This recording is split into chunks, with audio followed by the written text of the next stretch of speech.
बहुत बड़े ओहदे पर पहुंचे, बहुत बड़े ओहदे पर। एक दिन उनका बाप उनसे मिलने के लिए आया उनके दफ्तर में। तो उनके वालिद ने कहा कि बेटा, दुनिया में सबसे ताकतवर कौन है? जब ये बात कर रहा था ना, तो अपने बेटे के पीछे उसकी कुर्सी के ऊपर खड़ा था और उसका हाथ बाप बेटे के कंधे पर था।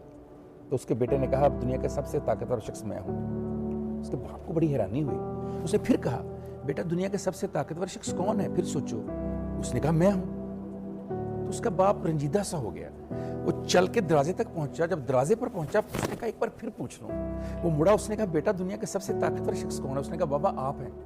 अब ये कह रहा है कि तुम हो मेरे बाप। उसने कहा, बेटा, ये क्या फर्क है? सुनिए उसका जवाब हमारे अफीसर का। उसने कहा, बाबा, जब आपने मेरे कंधे पर हाथ रखा तो मैं दुनिया का सबसे ताकतवर इंसान बन गया। मेरे बाप का हाथ मेरे कंधे पर है। जब आपने हाथ हटाया, मैं कमजोर हो गया। बाबा, आप ताकतवर हो गए सबसे।